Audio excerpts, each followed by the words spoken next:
Cette fois, c'est la bonne, c'est sûr. C'est sûr. Oui, Violaine. Bonjour Charlotte, est-ce que tu me vois? Est-ce que tu m'entends? Oui, Ah, oui, génial! je te vois et je t'entends. Comme quoi, personnel, ça fait Magnifique. toujours. Ouais. Alors, merci Violaine d'être ici pour ce live sur le burn-out. Quand l'ennui au travail rend malade, c'est vrai que le burn-out, on en entend souvent, mais le burn-out, non. Alors d'ailleurs, si je le dis mal, n'hésite pas à me reprendre. Euh, Non, non, tu le dis très bien. Ça vient c'est un anglicisme par rapport au mot enfin voilà, au verbe s'ennuyer, donc to bore, d'accord, c'est super. ça. Mhm. Donc Violaine, avant de commencer ce live, comme toujours, je vais te demander de te présenter, s'il te plaît. Alors, petite présentation. Voilà, moi j'ai été assistante parlementaire à l'Assemblée nationale et puis j'étais avocate dans deux cabinets d'avocats et puis j'ai travaillé 12 ans en entreprise à des postes différents et c'est là que j'ai beaucoup observé ce qui se passait dans mon entreprise.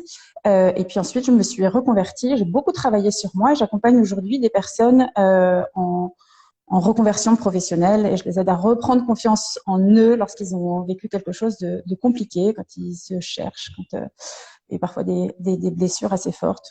Voilà. D'accord. Depuis Merci. maintenant 5 ans. Voilà. D'accord, d'accord. Merci, merci Violaine. Donc aujourd'hui, on va parler ensemble du burn-out. Donc ça reste un sujet dont on ne parle pas beaucoup. Alors justement, le Mhm. burn-out, Violaine, c'est quoi?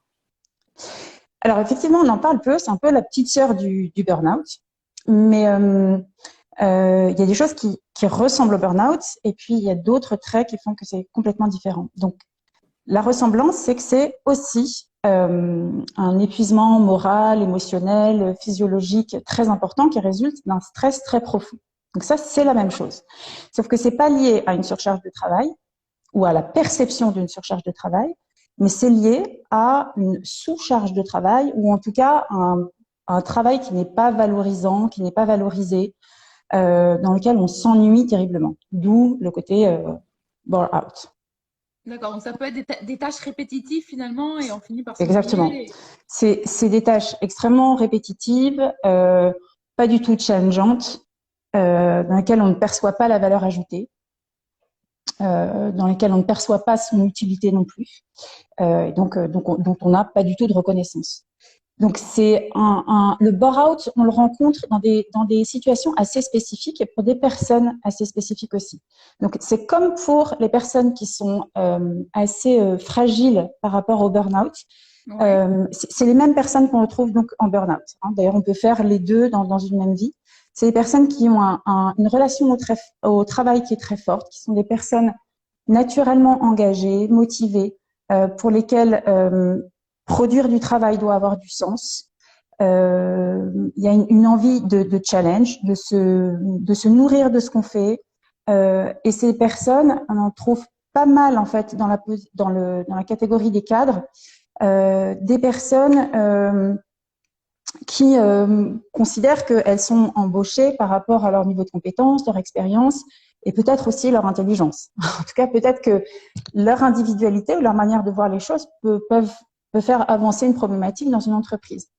Or, là où va se trouver la complexité, et c'est pour ça que c'est pas uniquement la responsabilité des entreprises, mais les entreprises, donc je parle de grosses entreprises et des ouais, grosses entreprises de services, sont de plus en plus contraintes à des processus qu'on appelle la compliance en général. Donc la compliance, c'est vraiment cet ensemble de process, de normes à respecter sur le plan financier, sur le plan budgétaire, éthique, juridique, de tous ordres, et qui fait que beaucoup de cadres, en fait, sont utilisés et passent beaucoup de leur temps, voire la majorité de leur temps, à rendre compte, à oui, compléter des tableaux, voilà, appuyer sur des boutons dans divers logiciels qu'on leur impose hein, et qu'on recrée au fur et à mesure. bien sûr. Et voilà, et ça rend du coup le travail spontané, le côté humain,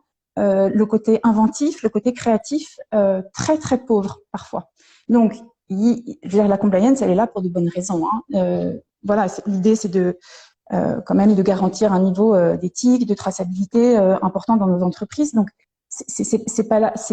L'objet, c'est pas de venir critiquer ça, mais c'est d'en mesurer vraiment les conséquences extrêmement négatives, Bien sûr. puisque voilà, c'est un travail qui est absolument pas challengeant, qui ressemble à celui que ferait un robot bien algorithmé en fait. Et pour une partie de la population, enfin les personnes assez motivées qui ont envie qui sont créatives, qui ont envie de faire avancer les choses et qui ont une partie soft skills très importante, à la fin ça peut devenir vraiment très très très lourd.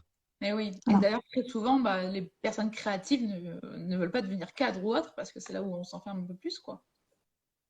Voilà, elles ont l'impression d'être dans une espèce de prison processuelle. En fait, hein. Juliette Funès décrit ça très bien dans son ouvrage Socrate au pays des process. Et si ça s'ajoute en plus à une absence de perspective, parce que dans les boîtes, on est dans là je parle par exemple de boîtes que je connais bien, qui sont tout ce qui est banque assurance, qui sont des énormes, ou de conseil, hein, des énormes boîtes, et où finalement les objectifs financiers sont les plus importants. Voilà, ces gens qui se trouvent très vite sans perspective d'évolution, très vite coincés, et qui petit à petit vont intérioriser le fait que peut-être que si elles manquent de reconnaissance, que peut-être si elles sont dans un travail qui est si peu valorisant, que peut-être elles le méritent finalement. Et petit à petit, ça entame leur confiance en elles très lourdement. D'accord. Alors, Violaine, Voilà. maintenant, tu nous expliquais ce qu'est le bore-out. Est-ce que tu peux nous dire comment on reconnaît le bore-out? Eh bien, c'est là où c'est beaucoup plus compliqué qu'un burn-out. Et c'est pour ça que j'ai fait vraiment un petit focus sur les types de personnes qui sont concernées par cela et là où on le retrouve. C'est que si on part du constat que ce sont des personnes qui sont engagées, qui sont motivées, ça va être très compliqué pour elles d'accepter cet ennui au travail. Parce qu'en fait, elles vont en concevoir une certaine forme de honte. Donc, elles vont essayer de le cacher, ça. Très souvent, c'est la logique. Pourquoi? Parce que par rapport à des collègues qui sont débordés, c'est quand même un peu indécent. Ensuite, par rapport à notre hiérarchie, c'est un peu compliqué aussi, parce que on vient finalement s'auto-accuser d'être inutile, puisqu'on est là depuis combien de temps, et du coup, enfin, voilà, on manque de travail depuis un moment. Donc peut-être que ça remet en cause du coup tout un poste. Mais si on remet en cause ce poste, vers quel autre poste on va nous migrer? Dans quel donc c'est compliqué aussi.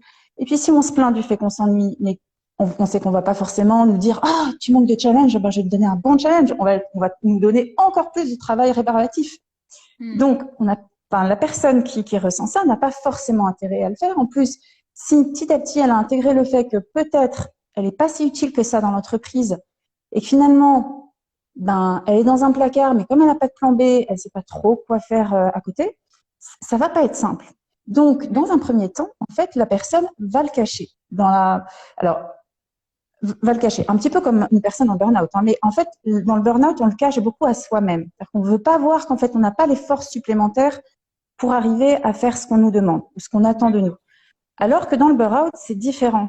On va le cacher aux autres, mais soi-même, on en perçoit donc vraiment la réalité. C'est pour ça qu'on en éprouve de la honte. Et donc, c'est vraiment opération camouflage jusqu'au craquage. Donc, évidemment, il y aura de temps en temps des petites sautes d'humeur. De temps en temps, il y aura une espèce de lourdeur qu'on ressortira chez la personne, qui va râler, qui va souffler, qui de temps en temps, alors là, on est proche du craquage, qui peut devenir un peu cynique.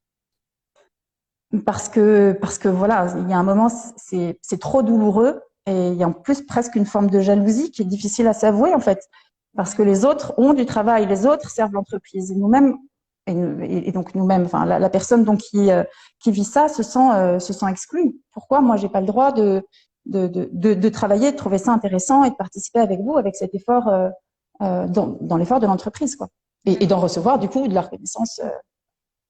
Oui, il y a cette idée de trouver un sens au travail qu'on fait. Oui. Alors, un peu moins fort que dans le burn-out, on en parlera peut-être une fois, mais vraiment là, c'est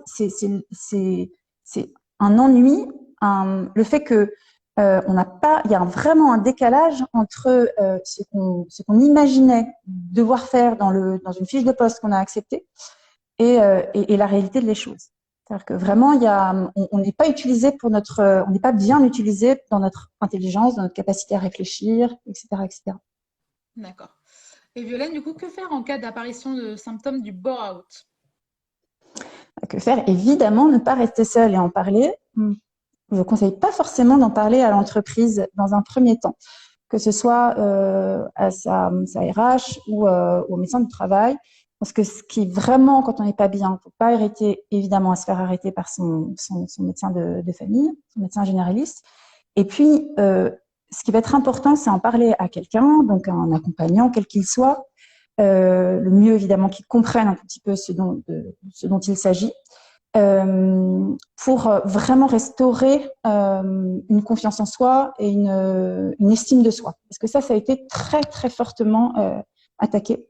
Dans le cas du burn-out, c'est la peur de l'échec qui est très, très fort.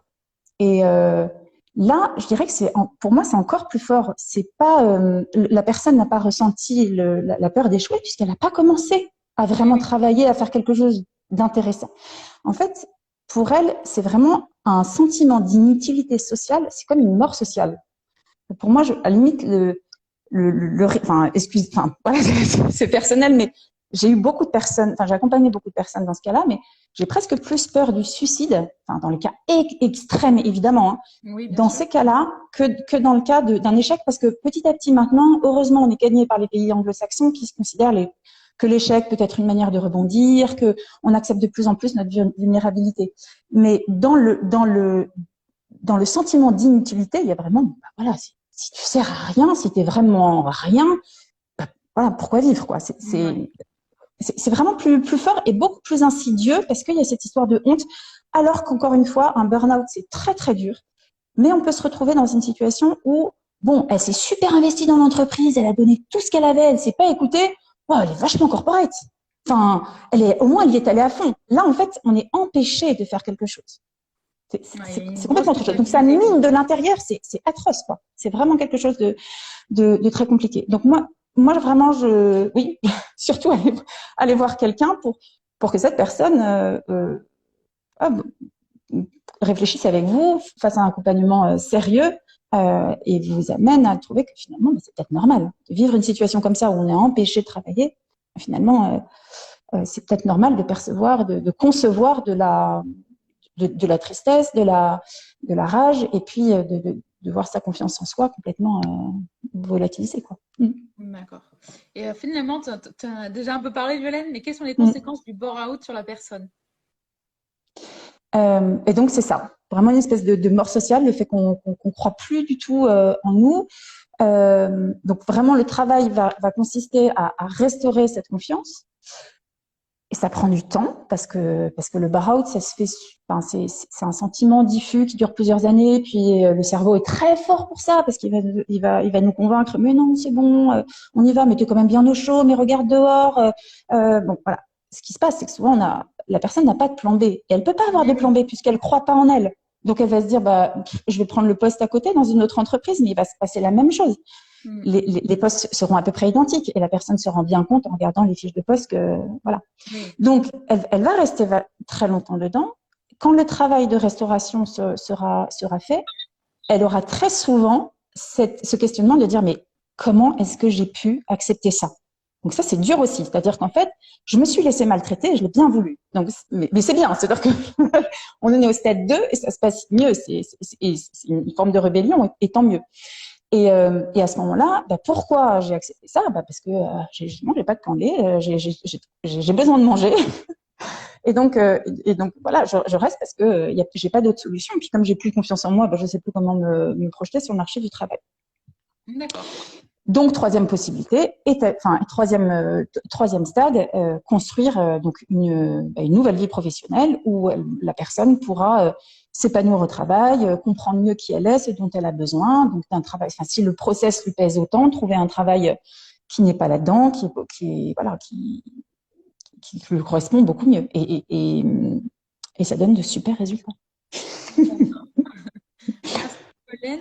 Alors, il y a aussi des questions en ligne déjà, je vais commencer à te les poser parce que j'ai peur de les oublier parce qu'il y en a beaucoup là. Oui. Il y a Sandrine qui nous dit, si l'ennui est général au quotidien, que faire? Faut-il faire une thérapie des activités? Alors, moi, ce que je préconise tout le temps, c'est que si l'ennui, il est généralisé, mais que la personne arrive à quand même aller au travail le matin, si c'est pas encore trop lourd, l'idée est de commencer un travail le plus tôt possible, tout en restant à son travail. Pourquoi? Parce que là, on gagne du temps on réfléchit bien et ça permet d'analyser vraiment, de décortiquer ce qui va pas, tout en faisant un travail d'exploration de soi sur qui on est, quelle perspective on a besoin d'avoir, etc., etc. Donc, je ne sais pas si j'ai bien répondu à la question. En tout cas, si on perçoit un ennui, oui, c'est un problème. Et justement, c'est pour ça que je tenais à cette thématique du burn-out, c'est que c'est aussi légitime que quand on a une surcharge de travail, voire plus, pour les raisons que j'ai expliquées. L'ennui, c'est un travail contre soi. C'est vraiment difficile à gérer quand on est plein d'allant, quand on a fait plein d'efforts pour faire des études, pour s'accomplir, pour décrocher un job. C'est pas normal de s'ennuyer. Il y a quelque chose qui fonctionne pas. Donc oui, y aller et surtout ne pas culpabiliser. C'est pas vous qui posez problème, c'est que le travail n'est pas adapté. Et aujourd'hui, le travail prend dans certaines conditions, dans certaines entreprises, une forme qui n'avait pas il y a 5 ans, qui n'avait pas il y a 10 ans. Il y a un vrai problème de société. Donc voilà, pas culpabiliser, se dire je m'ennuie. Avant de dire je m'ennuie à son boss, à ses collègues, etc., on garde sur soi, on analyse ce qui se passe, et puis effectivement, se faire accompagner, c'est vraiment, je pense, une bonne solution pour passer ce cap de vie. Et puis après, voilà, c'est un signe, l'ennui. L'émotion nous pousse à bouger parce qu'on ressent ça, et c'est vrai. Donc, culpabilisez pas. D'accord, merci Violaine. Il y a Aurore aussi qui dit ça peut arriver également en dehors d'une entreprise, mais dans les études, en se comparant à d'autres élèves Ah qui oui, suivent la même formation, mais pas au même endroit. oui.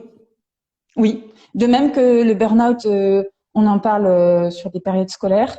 Il y a des étudiants qui sont en burn-out. Le burn-out peut se passer durant les études. Alors après, effectivement, il y a une vraie question à se poser, là, qui est compliquée. Hein, je veux dire, qui est pas. Là aussi, le cerveau ne nous aide pas forcément quand il rumine. Est-ce que ça vaut la peine d'atteindre quand même l'objectif ou pas? Là, les études, on le fait justement, dans l'objectif d'avoir son laissez-passer. Bon, si on est sûr que ce laissez-passer, c'est continuer à se sacrifier par ennui, parce qu'on n'est pas dans la bonne branche, c'est peut-être pas la bonne solution.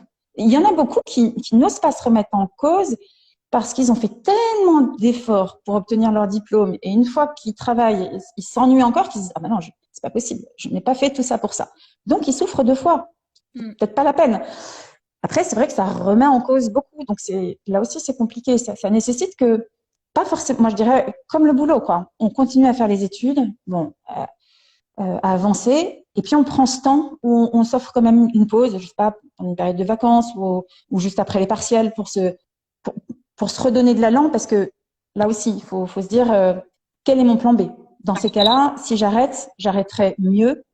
J'arrêterai pas en mode réactionnel, mais j'arrêterai parce que définitivement, c'est pas mon truc. D'accord, ouais. Se poser les bonnes questions finalement. Ouais. Il y a Bonnie aussi qui nous dit au travail, comment sortir de la paralysie? Je me sens paralysée, je ne fais rien de mes journées. Ici, on parle carrément de paralysie, c'est quand même. Ben oui. Alors, ça dépend comment cette paralysie s'opère. Dans les signes annonciateurs, il y a des personnes qui papillonnent partout parce que comme elles s'ennuient, en fait, c'est des personnes qu'on peut retrouver vite à la machine à café. Et là aussi, il y aura du jugement. C'est compliqué. Hein, alors qu'en fait, la personne est en souffrance. En fait, elle est désœuvrée. Souvent, le jugement est très fort. Là, c'est autre chose. Là, on parle de paralysie. Je pense que déjà, le niveau de stress et d'anxiété est arrivé à un certain niveau. Peut-être que dans la paralysie, je dois comprendre le mot procrastination, c'est-à-dire que le travail est tellement désintéressant que finalement, il vaut même pas la peine qu'on s'y mette. Et finalement, comme il est pas, quand on se sent inutile, finalement, on est paralysé. Donc là, oui, là, il y a un burn-out, faut pas attendre. Et sur la paralysie, moi, j'ai pas envie de vous dire que il y a des méthodes toutes faites comme ça. C'est le signe que c'est déjà un peu tard, quoi. Un petit peu tard, non, pas un peu tard, mais ouais, qu'il faut commencer à prendre ça au sérieux parce que j'imagine que ça doit pas être votre mode de fonctionnement normal. C'est déjà le corps qui dit non. D'accord. parce que la conscience n'a pas encore formalisé tout ça. Ouais. Pas de culpabilisation, encore une fois, hein. Vraiment, vraiment, vraiment. C'est important de le C'est très relever. complexe. Ouais, c'est très complexe. Mm. Il y a Guylaine aussi qui nous dit, en parler aux ressources humaines peut-il être une solution? C'est stratégique. C'est stratégique encore une fois. C'est-à-dire que si vous avez enfin, si vous avez une très bonne relation, une relation de confiance et que vous avez confiance dans la confidentialité de ce que vous allez dire, pourquoi pas si vous entrevoyez le fait que les choses peuvent changer. Moi, j'ai connu des cas dans lesquels, bon, voilà, les RH disaient, on est désolé, on le sait nous-mêmes, et même déjà dans notre service, on sait que c'est compliqué parce que nous aussi, on est soumis à des règles qui sont qui sont pas agréables. Donc, je dirais que c'est vraiment stratégique. Voilà, s'il y a une attente qui peut être satisfaite, par exemple, si on est dans une entreprise type un peu start-up, c'est-à-dire pas trop grosse, ou Oui, ça me semble tout à fait logique. Si on est dans un gros paquebot où on a un numéro, d'après mon expérience, hein, je ne sais pas si c'est vraiment utile. d'accord. Et peut-être il vaut mieux, dans un premier temps, réfléchir sur sa stratégie à soi, ce qu'on veut vraiment, et ensuite revenir vers les RH en disant, bah voilà, en fait, moi, ça correspond pas à ce que je sais donner, à ce que j'ai envie de donner, je me ressens pas utile, donc je le fais pas avec cœur, je le fais pas avec motivation, donc je peux pas être bonne. Ben, c'est pas grave. Donc du coup, ben voilà, on voit comment est-ce qu'on fait, est-ce qu'on négocie ensemble, euh, tout simplement. C'est finalement jamais une histoire de faute, c'est que s'il y a un décalage, ça fonctionne pas, et c'est pas la peine de souffrir trop longtemps là-dedans. Par contre, partir, c'est toujours la même chose, il faut le plan B. Et c'est pour ça que ça c'est super important et on passe beaucoup de temps là-dessus. Quand on trouve le plan B, généralement, Ça la débloque personne que quelque chose. j'accompagne, ah ouais, ça lâche. Mais oui, forcément. C'est à nouveau, je peux y croire. Tout à coup, il y a un horizon qui est possible. Mm. D'accord. Il y a Linda aussi qui nous dit, est-ce que la personne devient sombre, agressive? Oui, c'est tout à fait une Important. possibilité. Ouais. Ouais, bien sûr. Quand je parlais de saute d'humeur, l'agressivité ou le cynisme, oui, oui, complètement. Complètement, parce que c'est tellement vécu comme une injustice, et c'est une injustice en fait. Enfin, la personne, à la base, elle veut travailler. Elle a, sauf que ce qu'on lui demande de faire, ouais, c'est absurde pour elle. Enfin, c'est pas forcément absurde, mais c'est ennuyant. Voilà. Et en fait, elle est sur la ligne de départ, elle a envie. Donc cette injustice, elle la ressent extrêmement profondément parce que finalement, il y en a qui ont de la chance de se faire plaisir en bossant, en se donnant du sens, et en plus, ils sont valorisés. Et la personne qui subit un burn-out, elle a ni l'un ni l'autre. Elle plafonne, puis elle se rend compte qu'elle n'a pas de possibilité d'évolution, et elle en a d'autant moins qu'elle peut pas être valorisée. Donc elle montre, enfin, elle intériorise qu'elle montrera jamais, et en plus elle intériorise le fait que, ben finalement, elle vaut peut-être, comme elle met pas en exercice, comme elle met pas, elle ne travaille pas sur ses domaines de compétences, elle ne grandit pas dans son expertise, et Mais du oui, coup, elle se déclassifie en fait dans le monde du travail. En fait, et c'est pour ça que les personnes n'osent pas bouger et deviennent, oui, la mauvaise humeur, le cynisme et l'agressivité dont ah oui, c'est un cercle voilà, vicieux. l'internet parlait là. Excusez-moi, j'ai pas retenu le nom, mais c'est tout à fait symptomatique. Oui, tout à fait. C'est Ouais. lié à cette Et injustice. Carole qui nous dit, peut-on considérer le burn-out dans une situation d'inactivité professionnelle de long terme? Oui, oui, tout à fait. Il y a de l'inactivité, alors qu'il y a de l'envie de se rendre utile, et cette envie n'est pas possible, et il n'y a pas de reconnaissance. J'imagine pas que dans une période d'inactivité, il y ait de la reconnaissance et il y ait de l'utilité. Donc oui, on est complètement là-dedans. Alors après, on parle pas de bar-out quand dans les premières périodes de confinement, on a pu prendre du repos, on s'est retrouvé dans. Bon, ça pour beaucoup, ça a fait du bien. Parfois, enfin voilà, on sait à quel point l'ennui, l'oisiveté peut être bon, Bien sûr. mais plutôt dans la vie personnelle en fait. C'est cette soupape dont on a besoin pour être à nouveau créatif, pour se ressourcer, pour prendre soin de soi. Au travail, on attend de nous une certaine forme de performance. C'est Et vrai. nous-mêmes, on a besoin de se sentir performant aussi. Mm. Donc voilà, il Il faut y a, bien mesurer ça. d'accord. Il y a Elodie qui nous dit, donnez-vous des consultations à distance. Oui, alors 95% des personnes que j'accompagne C'est à distance. Alors, je suis très étonnée d'ailleurs parce que beaucoup de personnes qui sont en ce moment sur La Réunion, enfin dans les dom-toms, c'est rigolo. Je sais pas, je sais pas pourquoi. Donc voilà, ça se fait de partout et mon accompagnement est pris éligible au CPF aussi. Donc ça peut D'accord. être puisque ma spécialité est vraiment le domaine professionnel. Voilà, ça peut D'accord, être super. intéressant. Merci de le mentionner, Violaine. Il y a Marion qui dit: Je suis en pleurs. Je me retrouve totalement dans ce que tu dis, du coup, Violaine, dans ce bore-out. Mhm. Donc, n'hésite pas, Marion, à consulter Violaine. N'hésite vraiment pas. Ouais, avec plaisir et vraiment sans engagement, voilà, de manière Tu tout à vois, fait. comme quoi, on parle vraiment pas de bore-out parce que du coup, Marion me dit: Je n'avais pas du tout entendu parler de ce terme avant et là, c'est criant pour moi. Oui, mais malheureusement, et ce qui me révolte, moi, c'est le fait que ce soit honteux. J'aurais tellement envie de dire, mais non, en fait, enfin, oui, je trouve ça vraiment dur que les personnes intériorisent et prennent ces choses-là pour elles, alors qu'en fait, non, c'est pas normal. Il y a un décalage, il faut le dire, et pas en concevoir de la honte, mais l'entreprise est très codée, hein. C'est vrai que c'est une espèce de dégradation, c'est très compliqué. Donc, pas de honte, pas de culpabilisation. Voilà, si on s'ennuie, il y a des manières d'y remédier. Et puis surtout se remettre en selle, se redonner la possibilité de voir à quel point on peut être performant, à quel point on peut apporter des choses, mais juste pas au bon endroit et c'est pas grave. C'est pas D'accord. grave. On va encore faire une ou deux questions. Violaine, il y a beaucoup de questions, mais on va encore faire une ou deux. Il y a Marion, du coup, qui nous dit: Quelle est la différence majeure entre burn-out et bore-out? Tu nous en as déjà un peu parlé. Est-ce que tu peux nous en redire plus?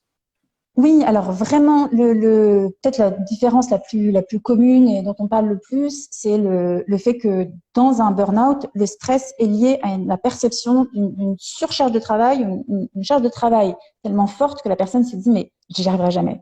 À un moment, là, je porte le masque du super-héros, mais à un moment, ça va craquer. On va voir qu'en fait, je bricole, je mets des ristines, je fais à peu près ce qu'il faut pour que ça se voit pas, mais il y a un moment, ils vont voir que tout ça, c'est du fake, j'en peux plus, j'y arrive plus, j'y arrive plus. Donc, c'est pour ça que je parlais il faut affronter l'échec. Et ce masque ben voilà, il se trouve que j'ai un petit qui fait passer une nuit, du coup, je suis moins performante, et du coup, tout le monde qui avant chantait mes louanges, bah, se rend compte que je suis humaine et qu'en fait là je craque, j'en peux plus. Donc c'est cette notion d'échec, de masque, de super-héros qui tombe. Dans le burn-out, c'est complètement différent. Le stress, il vient de l'angoisse d'être déclassé dans la société, dans l'entreprise ou dans son travail. D'avoir un sentiment d'inutilité, de non-performance. Donc du coup, de ne pas mériter la reconnaissance. Voilà.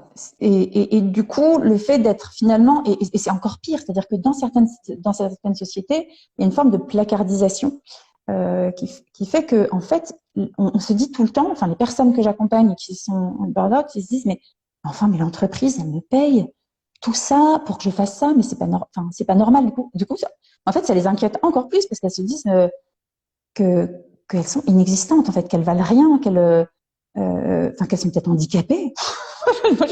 Une personne que j'ai accompagnée comme ça qui me disait, mais bon, en fait, ils ont pitié de moi, quoi. Et cette pitié, c'est dur. Ah oui, à ce Alors, c'est point-là, pas quoi. toujours comme ça, hein. Là, c'est un cas que je raconte, mais il y a quelque chose ouais, qui est pas normal. Et la personne se dit, mais en fait, moi, par exemple, alors, j'ai plus connu un burn-out qu'un bore-out, mais tout ce qui est administratif, c'est assez phobique pour moi. Donc, vraiment, ça me coûte beaucoup d'énergie. Alors même que tout ce qui est créatif, voilà, tous les brainstorming, les nouveaux projets, j'excelle là-dedans. Donc, à un moment, si l'entreprise ne me donnait pas cette place ou ne me donnait pas la capacité d'agir pour que je sois bonne, en fait, hein, que je sois performante, eh bien, je pouvais en concevoir que j'étais vraiment nulle, mais comme quelqu'un qui est en classe et qui a une mauvaise note, en disant, mais en fait, je suis Ouais. vraiment handicapée.